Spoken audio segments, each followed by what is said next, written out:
नमस्कार, आप देख रहे हैं कैपिटल न्यूज। मैं हूं प्रफुल्ल गिरी। अब तक आपने डकैतों के कई किस्से सुने होंगे, जहां बंदूक दिखाकर लाखों की लूट होती थी। पर सरकारी महकमा अब डकैतों को पीछे छोड़ते हुए नई ऊंचाइयों पर पहुंच गया है। बंदूक की जरूरत नहीं, बस फाइलों पर हस्ताक्षर और करोड़ों का खेल हो गया। आइए आज आपको ईमानदारी को शर्मिंदा करने वाली सरकारी कलाकारी के इस मास्टरपीस से रूबरू कराते हैं।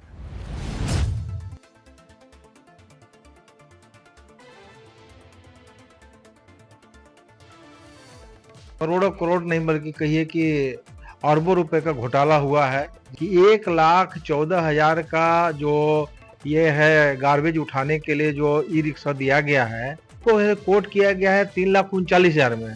तो ये 3 गुना एक वस्तु का दाम, जिसमें कि आर एन सर्जिकल, आपका अथराज है सो ये ट्रेडर्स, इसके अलावा पंकज है सो कंप्यूटेक, ये जो तीनों है सो कंपनियां हैं जिनके है सो आप देखेंगे कि जो सर्टिफिकेट है सो जमा किया गया है, जिसमें कि आप कहें कि ये एक्सपीरियंस होता है, जेम है सो एक्सपर्ट है सो सर्टिफिकेट होता है, ISO सर्टिफिकेट होता है, अनुभव प्रमाण पत्र होता है। और कुल मिला के जितना को देखें तो एक भी ऐसा कहिए कि सही नहीं है, सब के सब जाली है। मैं जब से गाड़ी मिला है तब से तो गाड़ी रखा हुआ है, उसका बैटरी भी ख़त्म हो चला, इसलिए कि 7-8 महीना हो चुका है। और जब सरकार दिए गाड़ी हम लोग के तो फिर उसके लिए ड्राइवर भी नहीं है, ड्राइवर में सेट नहीं किया गया है। उसका ड्राइवर के कहाँ से आएगा, कचरा उठाने वाले लेबर कहाँ से आएंगे, उसका जो अगर वो काम करते हैं तो कहाँ से उसका दिया जाएगा, आखिर पैसा तो देना होगा ना। तो क्या है, उसका कोई गाइडलाइन नहीं। जब से गाड़ी मिली हुई है तब से इसका बैटरी और चार्जर दोनों खराब हो गया है, जिसके कारण अभी गाड़ी फिलहाल पड़ा हुआ है। जी, संचालन नहीं हो पा रहा है, इसलिए कि इसकी सरकार के द्वारा हम लोगों को दिया गया है ई रिक्शा वाहन, लेकिन इसका कोई संचालन का कहीं कोई ये नहीं है, ना कोई ड्राइवर है, ना कचरा उठाने वाला कोई है। इसमें पूरा गाइडलाइन नहीं दिया गया है कि इसका संचालन कैसे किया जाए। ड्राइवर का जो रखा जाएगा पंचायत स्तर पर, उसका मान लीजिए भुगतान कैसे किया जाए, इसका गाइडलाइन नहीं दिया गया है। इसके चलते जो है अभी यथावत मान लीजिए कि जो उपलब्ध कराया गया है गाड़ी, यथावत पड़ा हुआ है। सरकारी कलाकारी के इस खेल की भनक ईडी को लगी है। ईडी को भेजे गए एक पत्र में करोड़ों के घोटाले की पूरी जानकारी दी गई है। उस पत्र में दिए गए खुफिया जानकारी के मुताबिक पीएचडी विभाग ने पंचायतों में कचरा उठाने के लिए ई रिक्शा खरीदने का ठेका दिया। पर ठेका देने से पहले सोचा क्यों न इसमें थोड़ी क्रिएटिविटी की जाए, और उन्होंने 1,14,000 का ई रिक्शा 3,39,000 में खरीदा। अगर आप सोच रहे हैं कि इस सौदे में कमीशन कितना होगा, तो इसका जवाब है इतना कि ईमानदारी शर्मा कर कोसों दूर भाग जाए। अस्पताल में सर्जिकल सप्लाई करने वाले आरएन सर्जिकल के अलावा अर्थराज ट्रेडर्स और पंकज कंप्यूटेक को 165 ई रिक्शा सप्लाई का ऑर्डर दिया गया। सिर्फ 2 जिलों में करीब 4 करोड़ का घोटाला। सोचिए पूरे राज्य में क्या स्थिति होगी। खैर, अब इन ई रिक्शा का उपयोग क्या हो रहा है, ये भी जानना जरूरी है। पलामू के कई पंचायतों में कोने कोने में फैले ई रिक्शे सफाई के लिए नहीं, बल्कि सरकारी कागजों की शोभा बढ़ाने के लिए तैनात हैं। कहने को तो ये ई रिक्शे कचरा उठाने के लिए खरीदे गए थे, लेकिन अब ये खुद कचरे का हिस्सा बन रहे हैं। कहीं बैटरी खत्म, कहीं चार्जर खराब। शिकायत भी किसे करे, कौन सर्विस देगा, इसका कोई अता पता नहीं है। अब जरा सोचिए, ई रिक्शा तो दे दिया गया, लेकिन इसे चलाएगा कौन?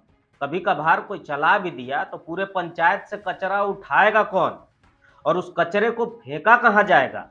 इसका जवाब देने वाले सरकारी बाबू अभी भी शायद किसी सरकारी बैठक में व्यस्त होकर कागजों पर एक नई योजना नहीं बल्कि चमत्कार कर रहे होंगे। और जो ई रिक्शा कचरा उठाने के लिए 3 गुना कीमत पर खरीदा गया है, वो अब खुद कचरे का प्रतीक बन गया है। शायद आने वाले समय में ये ई रिक्शे किसी संग्रहालय में सरकारी घोटाले की नायाब मिसाल के तौर पर रखे जाएंगे। कई पंचायत में हमने ई रिक्शा को शान से खड़ा देखा, पर उनकी उपयोगिता कितनी है, इस बारे में आप खुद ही सुनिए।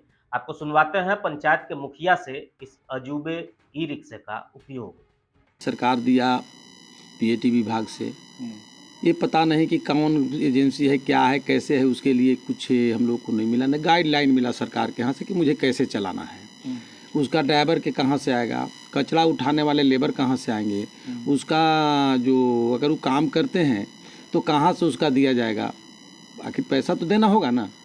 तो क्या है, उसका कोई गाइडलाइन नहीं है। या तो सरकार हम लोग के उसके चलाने के लिए स्वयं हम लोग को दे दे, पैसा दे, या तो फिर हम लोग के ड्राइवर बहाली करने का, मतलब जो भी हो सुझाव, जो भी सरकार गाइडलाइन में दे नहीं तो कचरा है तो कचड़े बन जाएगा। कचरा फेंकने वाला गाड़ी कचरा पे हो जाएगा। बैटरी सब साफ़ हो गया, बैटरी तो है नहीं, बैटरी साफ़ होने वाला है। अब गाड़ी खड़ा होने के चलते निश्चित रूप से वो तो खराब होना है। तो उसमें हम लोग क्या करें, लेकिन हम तो मांग करते हैं कि जैसे गाड़ी है तो उसका उपयोग हो, लेकिन वो तो उपयोग नहीं हो, सरकार की पैसा है वो बेमतलब के पड़ा हुआ है, कोई फ़ायदा उससे नहीं हो रहा है अभी। मेरे पंचायत में अभी इसका उपयोग नहीं है। जब से गाड़ी मिली हुई है तब से इसका बैटरी और चार्जर दोनों ख़राब हो गया है, जिसके कारण अभी गाड़ी फ़िलहाल पड़ा हुआ है। और जो पीएचडी विभाग से हम लोग को गाड़ी मुहैया कराया गया था, अब पता नहीं कौन एजेंसी से कहाँ से गाड़ी मिला है। इसका शिकायत हम लोग चार्जर और बैटरी के लिए कर भी चुके हैं एडीओ सर से, लेकिन कोई सुनवाई अभी तक नहीं हुआ है। देखिए कब तक ये गाड़ी को ठीक कराकर हम लोग को उपयोग के लिए दिया जाएगा। और साथ साथ ड्राइवर के लिए भी हम लोग को नहीं बताया गया है कि ड्राइवर हम लोग कहाँ से लाएं और उनका जो वेतन भत्ता होता है हम लोग कैसे दें। और ये संचालन नहीं हो पा रहा है इसलिए कि इसकी सरकार के द्वारा हम लोगों को दिया गया है ई रिक्शा वाहन, लेकिन इसका कोई संचालन का कहीं कोई ये नहीं है, ना कोई ड्राइवर है, ना कचरा उठाने वाला कोई है। ये रिक्शा वाहन खुद कचरा में तब्दील होने जा रही है। इसको नहीं, अगर सरकार के द्वारा इसको दिया गया, चालक दिया गया तो खराब हो जाएगा रखा। कोई चलाने वाला नहीं है। सरकार के द्वारा ना कोई निर्देश है कि क्या करना है, नहीं करना है। जल विभाग से है, स्वच्छता विभाग से है, या नरेगा से चलेगा या किससे चलेगा, ये सब भी कुछ हम लोग को नहीं बताया गया है। बस हम लोगों को दे दिया गया कि ले जाइए। हमारे ग्राम को या हमारे पंचायत को साफ सफाई में रखना है, तो उसके लिए इसको कचरा को तो कहीं ना कहीं हटाना ही पड़ेगा। जगह जगह कचरा फेंका हुआ है, उसके लिए सरकार आवंटित तो कर दी है ई वाहन गाड़ी, लेकिन उसके चालक नहीं है। न, जब से गाड़ी मिला है तब से तो गाड़ी रखा हुआ है, उसका बैटरी भी ख़त्म हो चला, इसलिए कि 7-8 महीना हो चुका है। और जब सरकार दिए गाड़ी हम लोग के तो फिर उसके लिए ड्राइवर भी नहीं है, ड्राइवर में सेट नहीं किया गया है। उसके लिए जो भी ड्राइवर अगर आता है तो उसके लिए पैसा भी नहीं अति किया गया है कि इसका संचालन कैसे किया जाए। ड्राइवर का जो रखा जाएगा पंचायत स्तर पर, उसका मान लीजिए भुगतान कैसे किया जाए, इसका गाइडलाइन नहीं दिया गया है। इसके चलते जो है अभी यथावत मान ली कि जो उपलब्ध कराया गया है गाड़ी यथावत पड़ा हुआ है, हम लोग नहीं कर पा रहे हैं काम। आपने सुना कैसे कचरा उठाने वाला ई रिक्शा खुद कचरे का ढेर बनते जा रहा है। लुटेरों को ये घोटाला आईना दिखा रही है कि कैसे सरकारी कलाकारी से बिना मेहनत किए, बिना पुलिस खोजी कुत्ता के लफड़े में पड़े और सीसीटीवी से बचने का बिना जुगाड़ लगाए 3 गुना कीमत लेकर लूट का खेल खेला जाता है। डकैत अगर ये मॉडल देख लें तो अपनी डकैती छोड़कर सरकारी विभाग में सप्लायर बन जाए। भ्रष्टाचार की कहानी अभी यहीं खत्म नहीं होती, लेकिन यहाँ रुकते हैं एक छोटे से ब्रेक के लिए।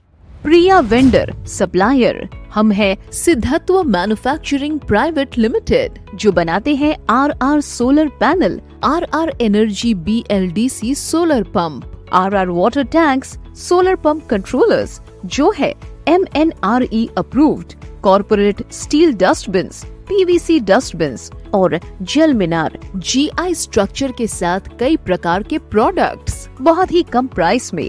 तो आज ही कांटेक्ट कीजिए। अब तक जो आपने सुना और जाना, इतना ही नहीं, ईडी को भेजा गया खुफिया पत्र में ये बताया गया है कि आरएन सर्जिकल, अर्थराज ट्रेडर्स और पंकज कंप्यूटेक ने जिन कागजात के आधार पर 3 गुने कीमत पर ई रिक्शा सप्लाई किया है, उस टेंडर को हासिल करने में उपयोग किए गए करीब करीब सभी पेपर जाली हैं। नकली कागजात के आधार पर यह सारा खेल खेला गया। अब इस पूरे मामले पर पांकी विधायक डॉक्टर शशिभूषण मेहता ने कड़ा रुख अख्तियार किया है। विभाग के कार्यशैली पर प्रश्न चिन्ह उठाते हुए पैसों की बंदरबाट करने वाले सभी साजिशकर्ताओं पर अविलंब कड़ी कार्रवाई की मांग की है। डॉक्टर शशिभूषण मेहता ने कहा कि यह चौंकाने वाला घोटाला है। सीबीआई जांच की मांग करते हुए उन्होंने विभाग पर अविलंब एफआईआर कर दोषी लोगों को चिन्हित कर कड़ी कार्रवाई की मांग की है। सीबीआई जांच की भी उन्होंने मांग की है और कहा कि विधानसभा में इस घोटाले को लेकर वो सवाल भी उठाएंगे, जरूरत पड़ी तो धरना भी देंगे। अभी के डेट में पीआईडी का मतलब होता है कि घोटाला का डिपार्टमेंट। इसके पहले भी जल नल योजना के द्वारा हर घर में नल से जल देने का कार्यक्रम था। उसमें भी करोड़ों करोड़ नहीं बल्कि कहिए कि अरबों रुपए का घोटाला हुआ है, जिसका सो ये उदाहरण आप गांव में जाकर देखें किस प्रकार से सब अधूरा काम, पैसा निकल गया सारा काम, ये सो हुआ है। अब दूसरा सो सामान्य रूप से जो हम देख रहे हैं कि ये आया है सो घोटाला, वो कहिए कि पीएडी विभाग द्वारा ई रिक्शा का टेंडर का घोटाला है। अब इस घोटाले में आप देखें कि 1,14,000 का जो ये है गार्बेज उठाने के लिए जो ई रिक्शा दिया गया है, हाँ, इसका है सो प्रति है सो ये और टेंडर में है सो जमा किया गया है और उसको है कोट किया गया है 3,39,000 में। तो ये 3 गुना एक वस्तु का दाम कि एक ई रिक्शा का दाम 1,14,000 और उसको टेंडर किया गया दिया गया है 3,39,000 पर। तो ये कितना बड़ा घोटाला है इसी से अंदाजा लगाया जा सकता है। और जो टेंडर को पार्टिसिपेट करने वाले और टेंडर प्राप्त करने वाले हैं, जिसमें कि आरएन से सर्जिकल, आपका अथराज है सो ये ट्रेडर्स, इसके अलावा पंकज है सो कंप्यूटेक, ये जो तीनों है सो कंपनियां हैं, जिनके है सो आप देखेंगे कि जो सर्टिफिकेट है सो जमा किया गया है, जिसमें कि आप कहें कि ये एक्सपीरियंस होता है, जेम है सो एक्सपर्ट है सो सर्टिफिकेट होता है, आईएसओ सर्टिफिकेट होता है, अनुभव प्रमाण पत्र होता है और कुल मिला के जितना को देखें तो एक भी ऐसा कहिए कि सही नहीं है, सब के सब जाली है। और ये बिना इतना बड़ा घोटाला, इतना बड़ा कहिए कि ऐसो ये इस प्रकार से कहिए कि हेरा फेरी और ऐसो ये बिना विभाग के मिले हुए विभाग के सहमति से विभाग के जानकारी के बिना ये संभव नहीं है।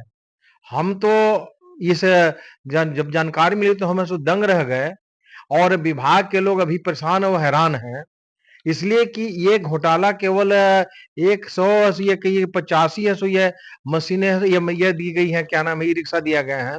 अब ये तीनों है सो ये 185 में कितना बड़ा घोटाला हुआ है, कितना आने वाले समय में होगा, इसकी है सो ये अंदाजा लगाया जा सकता है।